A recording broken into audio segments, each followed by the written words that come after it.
Welcome back. I'm Janine Friedman, and I'm an executive coach and owner of Choice Training and Coaching Solutions. I'm glad that you joined me. Today, we're going to be discussing the very important topic of stress management.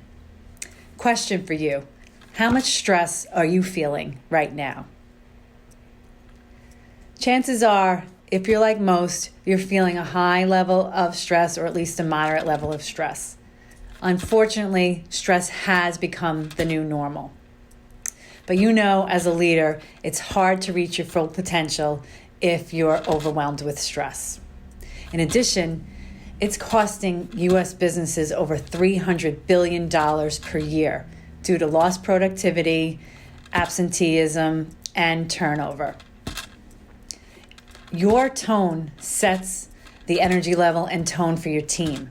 So if you are putting out an energy level that's negative because of all the stress that you're facing, that's the energy level that you're going to be getting back from your team. So it's extremely important for you to figure out how to better manage your stress so that you can better manage your team.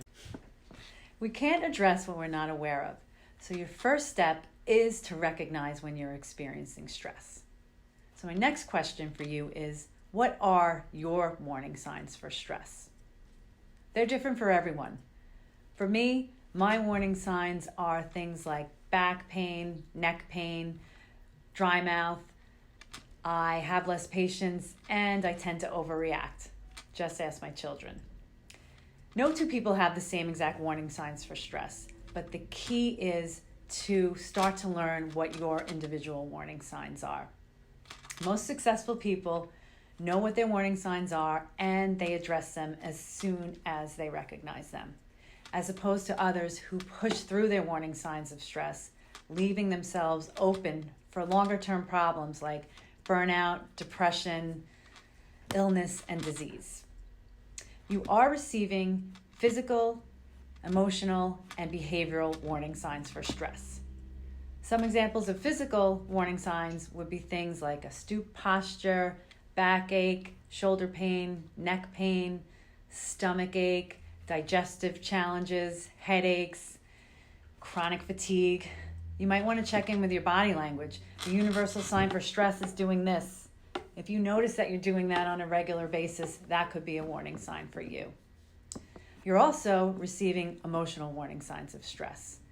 And the number one place that people typically go to when they're feeling stress is a place of anger. So a good barometer for you might be how you respond to the fact that you're suddenly finding yourself in a traffic jam or somebody cut you off in traffic. Are you relaxed and chill and okay about it? Or do you find yourself really angry and ready to get out of the car and start screaming at somebody? Other emotional warning signs might be things like feeling sadness, mood swings, scattered thinking. You might find that you're losing your sense of humor, or other emotional things like that. And lastly, we are also getting behavioral warning signs of stress. And this is how you might notice yourself acting. So you might be responding with a short temper.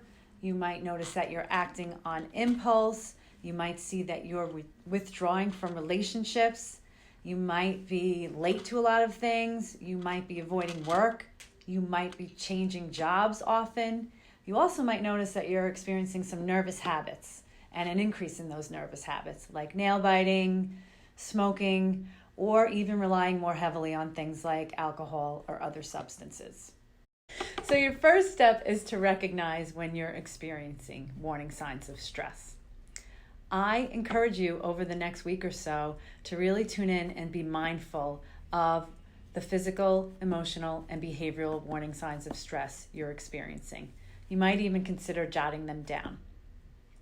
Tune in next time, and we will be providing strategies and tools for you to address your stress once you recognize you're being impacted by it. What are your warning signs of stress? Feel free to comment below to join the discussion. Remember, success is a choice.